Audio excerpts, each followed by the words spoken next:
Hey Kev, let's follow this trail over here. This looks like there might be something waiting down there. All right.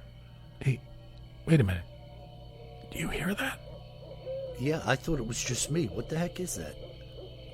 I don't know what that is. Whoa, do you smell that too? That's unbelievable. Hey, look. What the? Hey, look, those branches are moving over there. What the heck is that? Holy cow, is that what I think it is? Look at that thing. Oh my God. It's a freaking Sasquatch.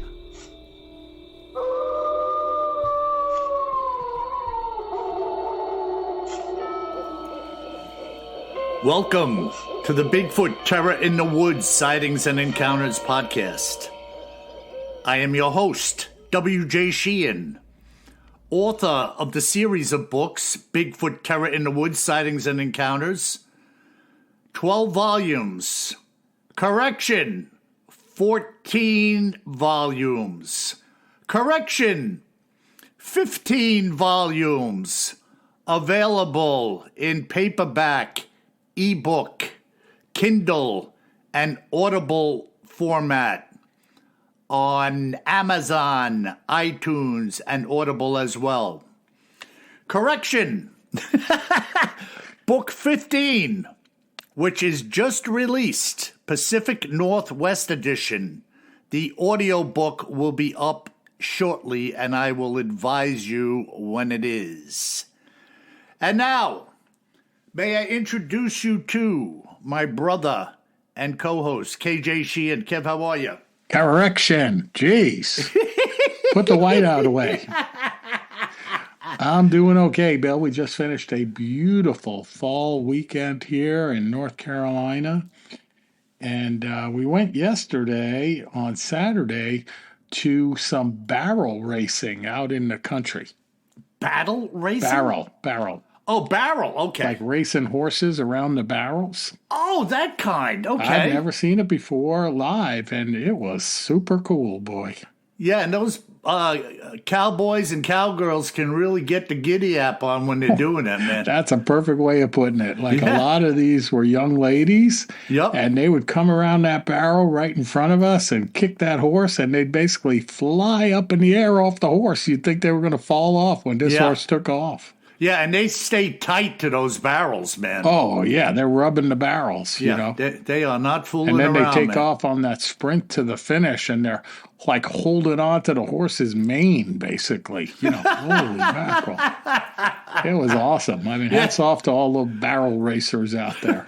Where was that held? That was probably about 10 miles up the road from my house. Okay. In Raleigh.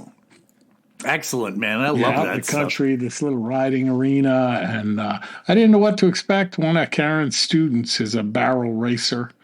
So we went up there, and it was super cool. A lot of people show up? Yeah, good crowd, you know. Awesome, man. I love that horse stuff. I love all that equestrian stuff. Oh, man, this was real country, like horse racing. It was pretty cool. You know, Bob Gimlin, Patterson and Gimlin fame. Yeah. I had heard of him. He was a a bronc buster. Okay. I know he was a real horseman. Yeah, a bronc buster. And I heard that he used to also compete in like these downhill runs on horseback, like steep hills. You know, where you're kind of like, you know, the horse is like looking like it's going to get away from you and you're going to fly ass over tea kettle off the back of it, you know? Yeah. So that guy was a real gamer. And Bob Gimlin, if you listen to this podcast, I'd love to talk to you, brother. Just tune in to BigfootTerrorInTheWoods.com and we will hook up. I'd love to converse with you about the hairy man and your filming with Patterson and just, you know. No kidding. Come on, Bob. We love you, man. Yeah, come on. We won't be down. too mean to you. And by the way, Bill, I don't know if you could hear the clocks bonging in the background. I'm repainting my sound studio, a.k.a. home office. And so I'm out in the great wide open here. Well, so I noticed I could hear all the chiming clocks in the background here in the house. Kev, I just thought it was something normal going on in my mind. Yeah, the ringing in your ears. That sounds like a Westminster chime. So, folks, don't write in and say, why don't you get away from the clock? It was either do the podcast in a temporary setting or don't do the podcast. And I know what you're going to say, don't do the podcast, but I don't need that input. Correction. Exactly. So, but it was good. It was a good weekend. How about you, Bill? Yeah, I'm doing good. It's freaking 39 degrees here tonight. Holy moly. Yeah, we're only like 50-something, but that's not cold. Yeah, no 39. wind. Yeah, no wind. It's very still, but you go outside, you feel it, brother. Well, maybe a cold night at Yankee Stadium will help out the Yankees tomorrow night. Well, we'll see what happens, Philip, hey, Phil, I know you're listening. Philip said, right off the get-go, the Yankees are going to lose the first 2 games in Los Angeles, but I think they'll win. Yeah, I'm not saying they're not going to win, and I always worry forever about playing on the West Coast. Yeah, well, they certainly didn't show up for these 2 games, and like last night with that error, the ball dropping between Soto and what's-his-face, the first baseman. Yeah. I mean, that was just intolerable. And then bringing in Nestor Cortez to throw. Yeah, I don't know, bringing in Nasty Nestor in relief against that lineup. But I'll tell you what, too, Bill, and for all of you people that are Yankee haters out there, now I know what it's like to face the Yankees lineup. When you look at this Dodger lineup, geez, they got their own version of Murderer's Row. Yeah, no, they're good, and that's why they're where they are. Exactly. So, to the winner go the spoils, and we'll see what happens. Exactly. So what do we got, bro? Cryptids in the news and other oddities. Yeah, so tonight, Bill, because it's this cold fall night with a full moon, with Halloween approaching, although Halloween will likely have passed when this episode drops, we're going to go into the legend category in Cryptids in the News and Other Oddities. Yeah. And this is something I just didn't know about, and I think it's something everyone should know about. And it's kind of a cool little legend that includes the devil, but it's not particularly creepy, but I promise to get the creep on in the future. Well, no, I like legends, and I like exposing of things, and it's a learning experience as well. Exactly. I think it will be, but we'll start out, I'll gamble, and I'll ask you the question first, not knowing what your answer is going to be. Okay. Do you know where the tradition of carving jack-o'-lanterns comes from? Are we talking a country? Yep. All right, let me think about this. I don't want to spend too much time thinking about it. But correction. Correction. I'm going to say Austria-Hungary. Well, that is a really good guess, but it's wrong. Correction. Correction. No, it's actually Ireland. Ireland. Yeah, I knew it had to be over there. Yeah, and of course, they weren't carving pumpkins because they didn't have pumpkins.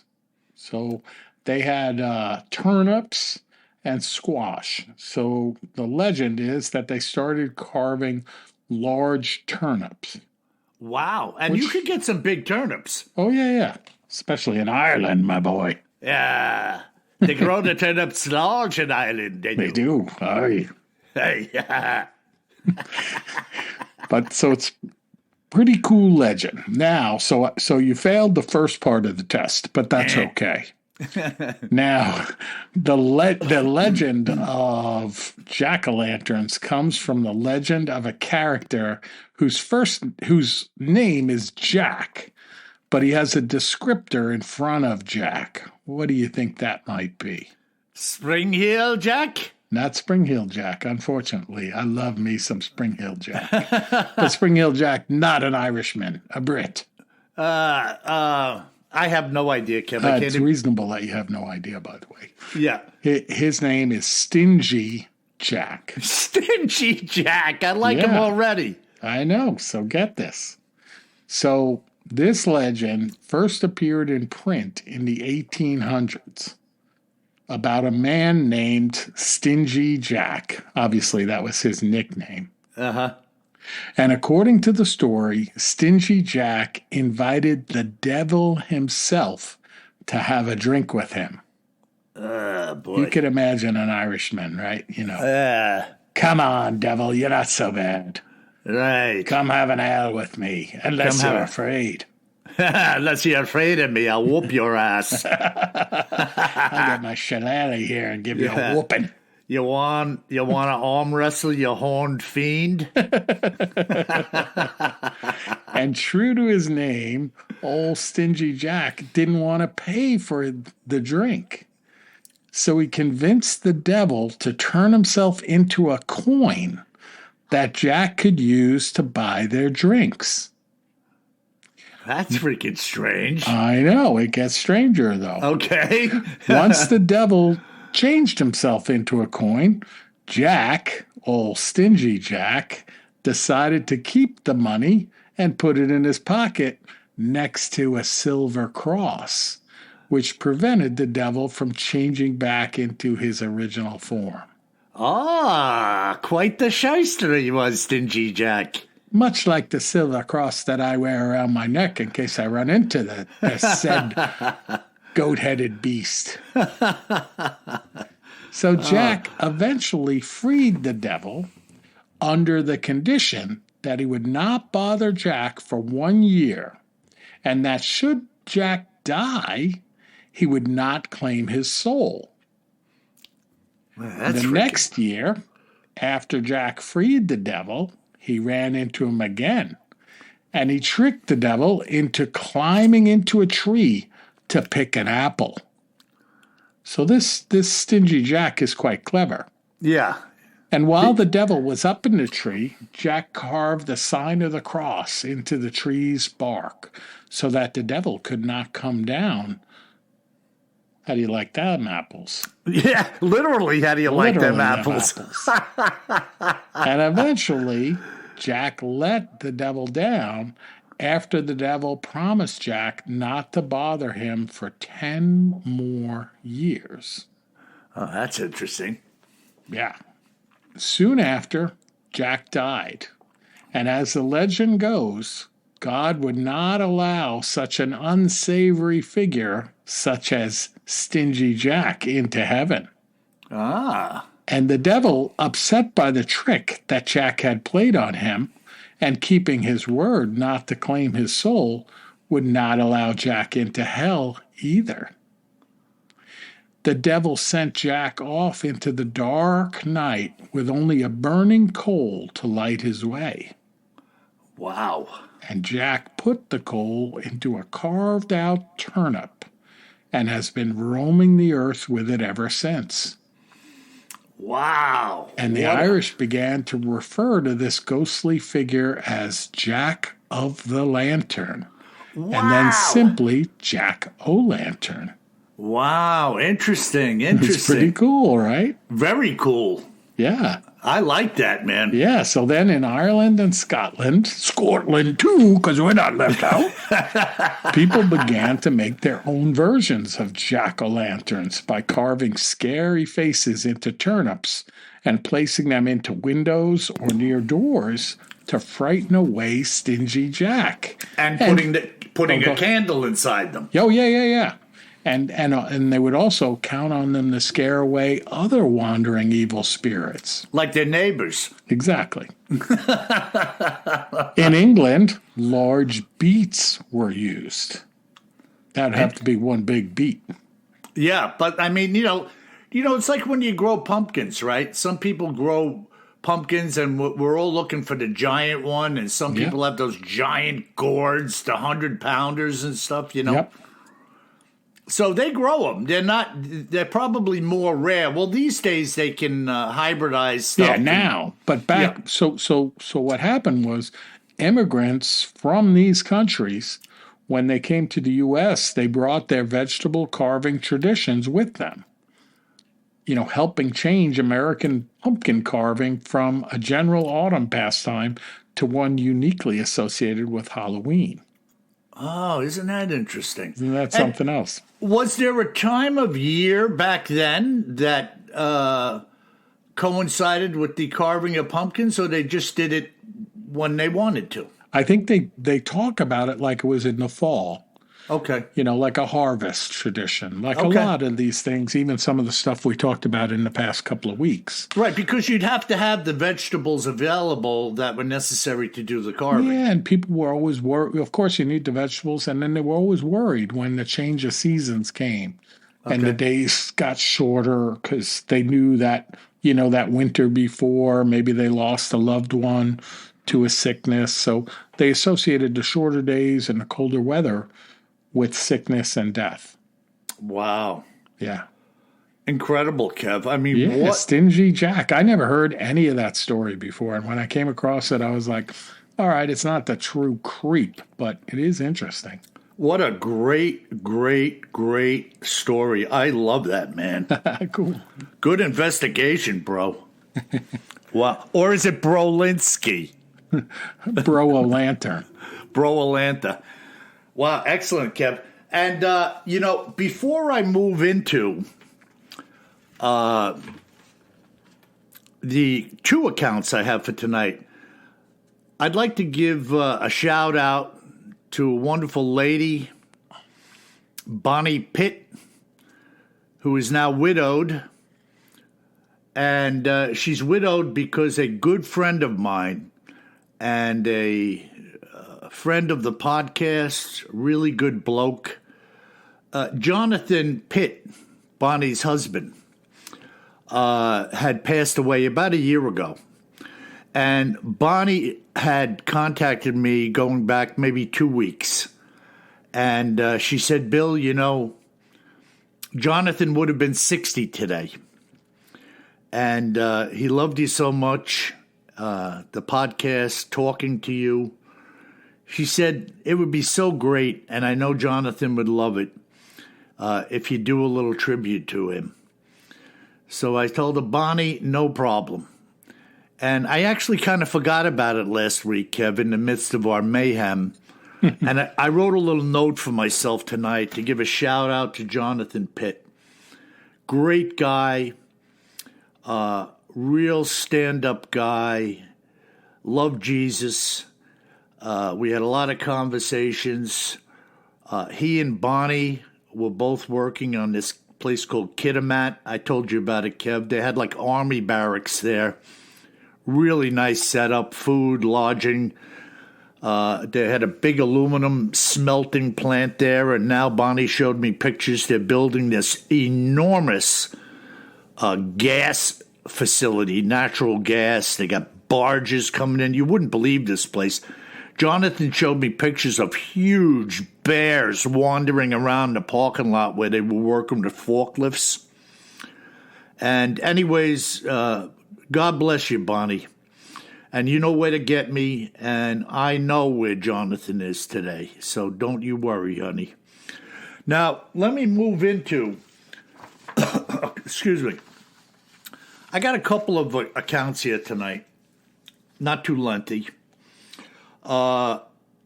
This following account, to many, offers very little. So why did I write it, you say? Well, I write it because having heard it myself, and now you're going to hear it, I believe that many people will believe what I believe, which is that Bigfoot was securing an easy dinner, shall we say. And this is the story as it was presented by Curtis Winters. At 92 years old, Bill, my memory isn't quite what it used to be. Better actually short-term than long. So if I stumble and bumble, bear with me. I will repeat myself and dig a little deeper if needed. I want to say that it was 1982, but I will safely say during the 80s. I, Eddie Schuster, and Kyle French were hunting in northern Ontario. I'm sorry to say that at this point I'm not quite sure anymore of what season it even was. I am sure that we were hunting and that what I am about to tell you is true. I know we were staying in a camp and that each day we went out to hunt. If I was to get caught up in details, we'd be here all day. And at this time, Curtis actually laughed. I tell you, Bill, at this point in the game, I'm entertaining myself more than anyone else, for sure. I know we were pretty fair in at the time, and I do remember a guide glassing a depression or valley below us while we sat in the weeds. Curtis started to laugh again, reminding me of Santa Claus, actually, at the time. I have what I call a selective memory these days. Some things I can't bring to mind for the life of me, and the next day they pop into my head. While other things, such as what I'm about to tell you, are etched in my mind forever. The guide told us he saw something below, or we just got up and started walking downhill on a beeline to a particular spot. I remember looking out in front of us as we descended and seeing what appeared to be a man lying in the grass, and we moved directly towards him. He was wearing tan-colored canvas pants. He had a pair of black engineer boots laced up on his feet. He was also wearing a black and red checkered pattern woolen coat, and a matching brimmed hat was lying near him on the ground. He was balding, with a long red and gray-colored beard, and a rifle was also laying near him. There was dried blood around his mouth, which was wide open, and his tongue was torn out. His chest was also damn near flat, like an empty balloon, and and we stood there for a moment looking at him and the surrounding woods. He was dead. Of that there was no doubt. But how he died was the mystery. Decomposition had set in, and the smell was horrific as we stood by his feet. To this day, I could still smell him in my mind. He was lying on his back. His right leg was bent upward alongside his waist, like the letter V. Several feet away from the body was a large area soaked in old blood and a knife. The kind of knife an experienced hunter would use for skinning and cutting up a kill. Under any other situation to a man, a bear had gotten to him while his attention was on his animal. Hold on a second. But there was no damage to his clothing. No cuts on his face or hands, and nothing else had nibbled or pecked at him either. We took his wallet and his gun and left to get the authorities. The guide had spoken about Sasquatch, which at the time I knew nothing about, and he wasn't keen at all about hanging around the area, so we left. I listen to a lot of audiobooks now that my grandson hooks up for me, and having heard yours, I asked him to contact you for me, and here we are. Unfortunately, the aftermath is a blur, and I don't even know if we continued to stay and hunt there or what. I hope it was worth the time to you, and basically, that's the story. Now, I have to say that it was incredible to me how Curtis seemed to mentally change gears when he began his story. And my opinion is this. Based on what you have now heard for yourself, I believe a Bigfoot got the jump on this hunter, killing him and taking his mark. Perhaps he put up a fight, perhaps not. Speaking for myself, if I'm able to, I would be fighting till my life was gone with whatever means possible. And I ask you, your thoughts? Very cool. What do you make of that, Kev? I love that. Total freaking creep. I could imagine being there at the Creep Fest. How the hell does a man laid on his back, his tongue is torn out, the chest is collapsed, he's still clothed, and one limb is bent up alongside of his side, looking like the letter V. I look at that like his foot was up by his shoulder or something, just like wrenched up. Just total. And fully dressed, boots on, coat, pants, hat laying near him, long red beard. Can you imagine walking up on that? Brutal. Now, let me get into something else here.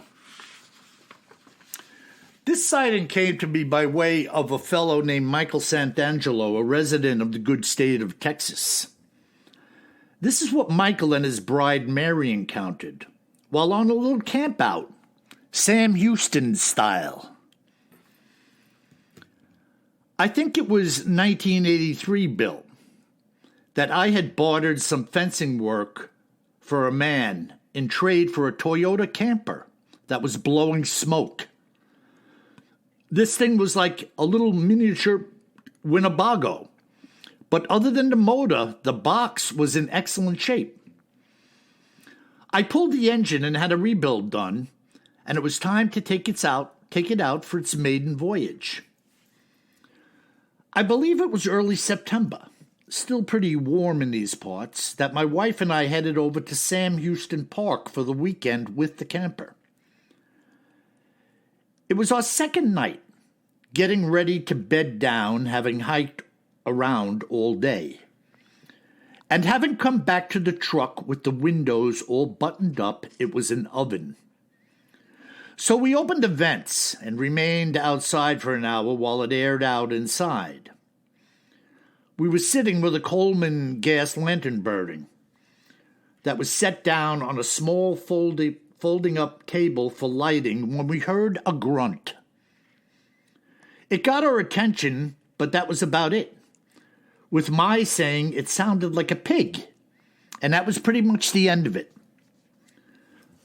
About 20 minutes later, we had turned the lantern off and gone into the camper for the night.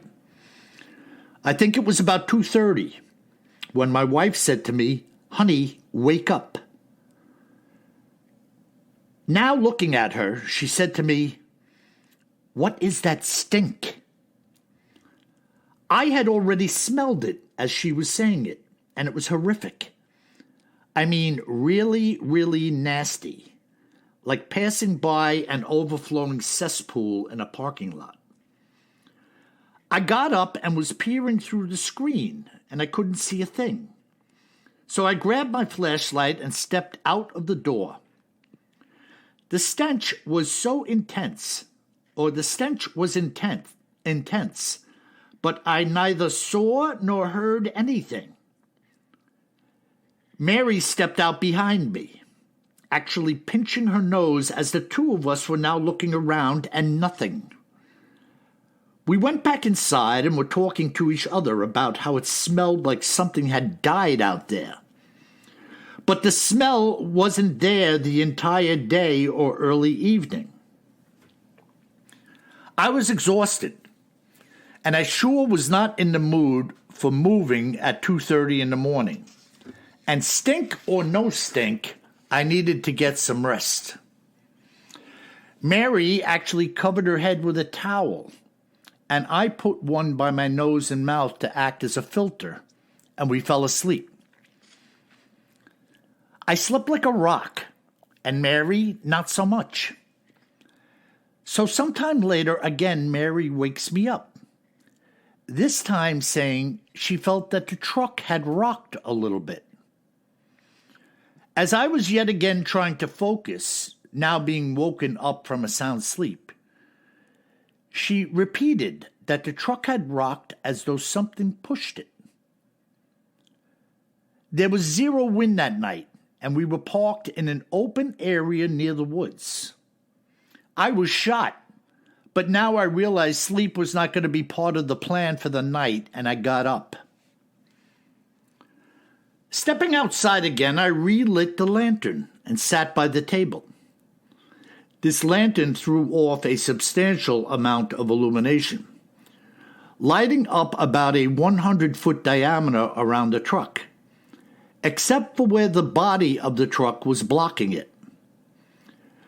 The night was moonless, with mostly cloudy skies, and at the border of the light's reach, you couldn't see a damn thing. So I was sitting at the table, with the stench still wafting around, and Mary was sitting inside the door of the camper, holding a towel over her mouth and nose, when we started to hear some type of mumbling coming from out of the darkness. It sounded like a couple of guys talking, out of the reach of our being able to understand what they were saying. So I said, as I was starting to get more than a little pissed off about this whole ordeal, "Who the hell is out there?" Everything went quiet. I grabbed the flashlight as my wife said, "What are you going to do?" I said to her I was going to look in the trees, followed by her stepping out and saying, "Be careful." Turning the light on, I walked over to the edge of where the light of the lantern couldn't reach, and suddenly something big and black jumped from the ground and broke off into the darkness, barreling its way through the woods. I mean, crash, boom, bang, branches thrashing and cracking all over the place. When whatever it was jumped, I almost fell over from fright. I didn't know, nor did I care what it was. I was done. We packed up our stuff and split right then and there. That was a long time ago, Bill. And I didn't know jack about Bigfoot or anything else for that matter. I thought that it was a couple of jerks up to no good in the woods, and if I had a pistol, I would have popped them for sure. But that didn't explain the stink.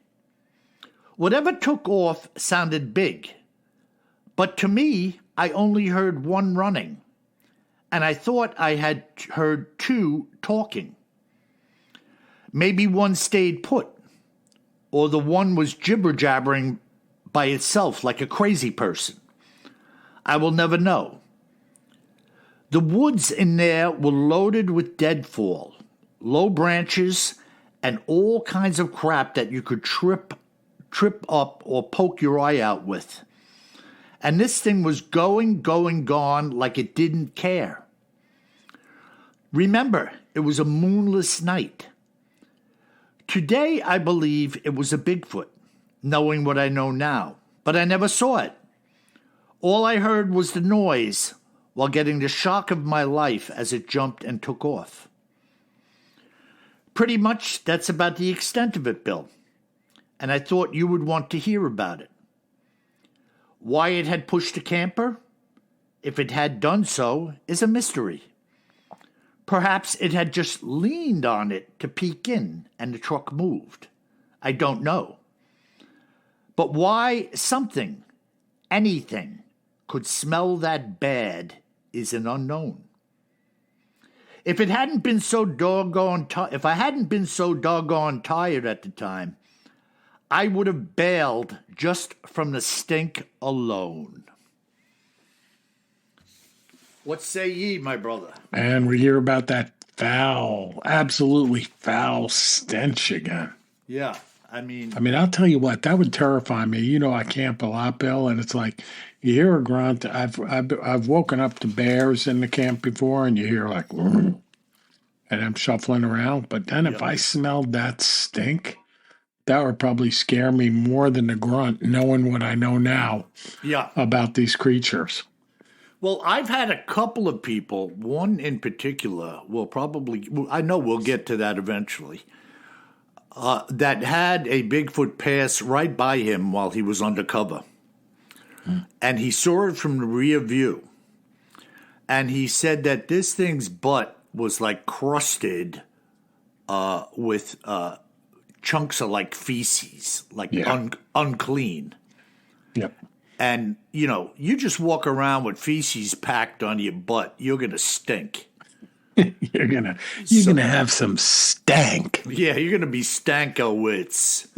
And I think also this is why some people see them in water.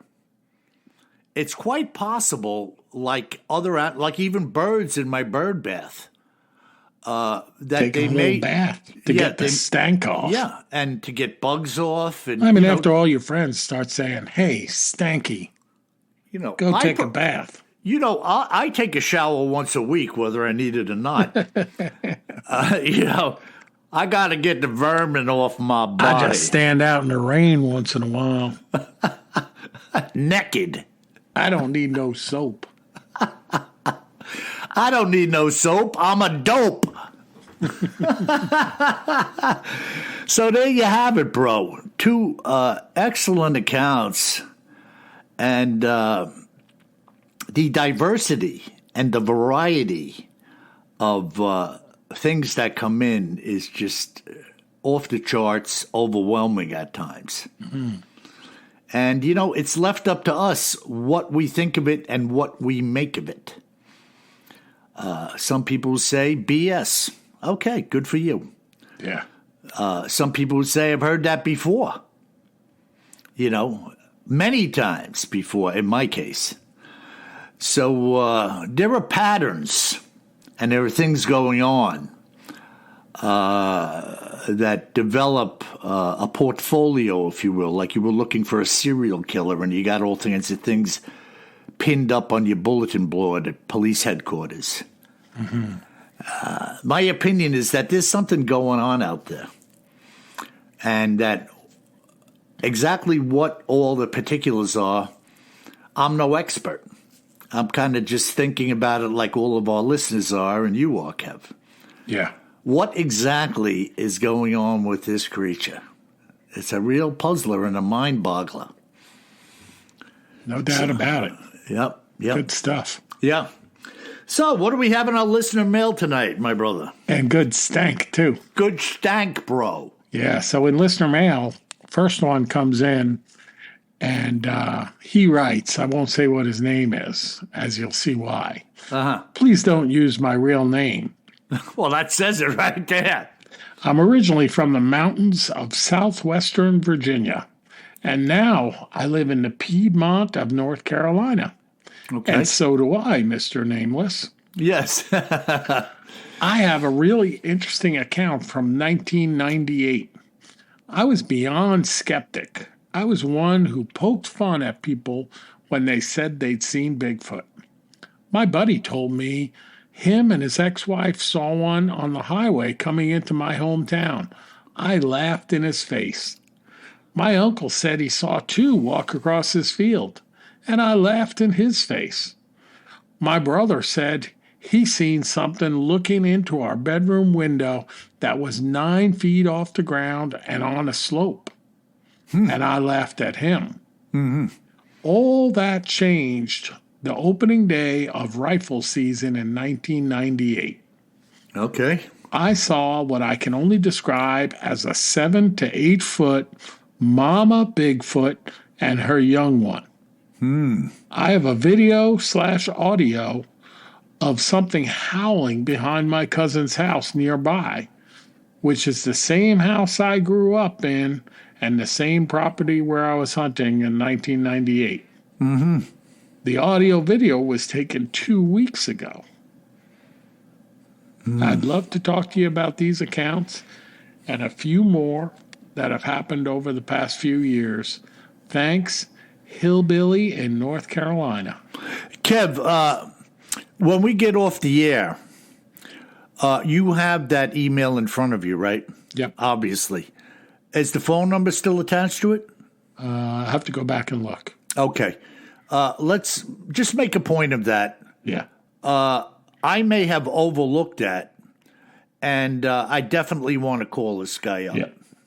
So just see what you can do about that. And I'm going to go back into the emails. And folks, I have to tell you, we love your emails, but I am as busy as a one-arm wallpaper hanger in my life. And I don't always get to stuff. I forward stuff to Kevin. Between the two of us, I'm hoping we're looking it over. And it's just the way it is, folks. You have no idea what kind of work has been going into this 7-book Bigfoot Terror in the Woods Sightings and Encounters by Region series that I've been releasing. Northeast is out, as I said, in full format, audio, paperback, the whole shebang. Southeast, Pacific Northwest, as I told you, is out. The audio book will be soon following. And we are now working on the Southwest edition. There will be a Central United States edition, a Northwest edition, not Pacific Northwest, Northwest, which is Idaho, Oregon, and Wyoming. And then Canada is a standalone edition. So we have all that to look forward to. Yeah, plenty of work, Kev, but let's look into that. I want to get back to that hillbilly. Oh, yeah, we could definitely do that. Good. What else we got? Cool. And our last email comes in from David from Scotland. From Scotland. Scotland. He says, I'm back to eagerly awaiting next week's episode and re-listening to older episodes too. I've been talking to a Japanese friend here in Scotland, and she assures me that Japan also has a hairy man as well. Wow. According to her, it's called Hibagon, and I have heard of Hibagon, Bill. Really? I never heard of it. I don't know if this is a Japanese legend or myth like so many other possible cryptids in Japan. Please never give providing us with your insights and incredible recounts of encounters. Not only are they entertaining, they're quite often thought-provoking too. I hope you both have an awesome week ahead. Kindest regards, David from Scotland.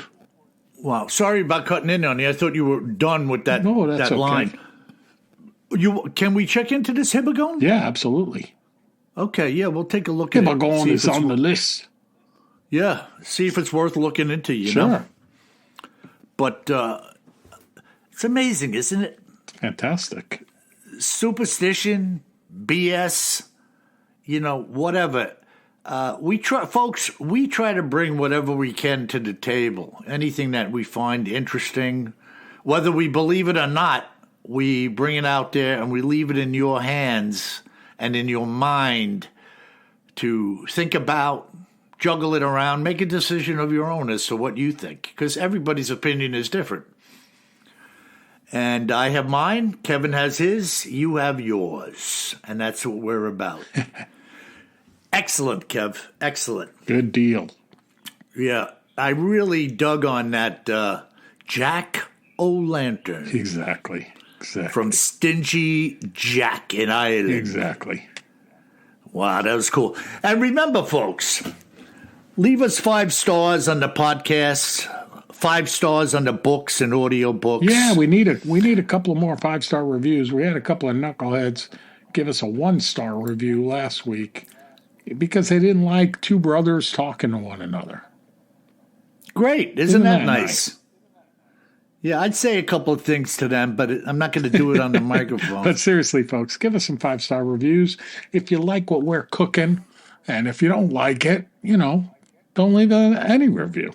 That's okay. Yeah, what a miserable bastard to do something like that. I don't like two brothers talking to each other. We got a lot of great reviews, and our average is 4.7 out of 5, which is fantastic. Yeah, we love it, and we're going to keep doing what we do, whether you like it or not. What do you think of that? Come onto my doorstep and tell me you don't like it. I just want to borrow your telephone. Yeah, I'm going to borrow my telephone and ring it around your neck. And we won't look at jack-o'-lanterns the same way again, right? No. Stingy Jack. Oh, my God. That was a great tale. I loved it. I'll tell you. I'm glad you liked it, too. Yeah. And remember, folks, if you should find yourself walking through the woods of Canada, or anywhere for that matter of fact, Sam Houston Park, you best remember one thing, my friends. Always carry more gun than you think you're gonna need. Sleep tight.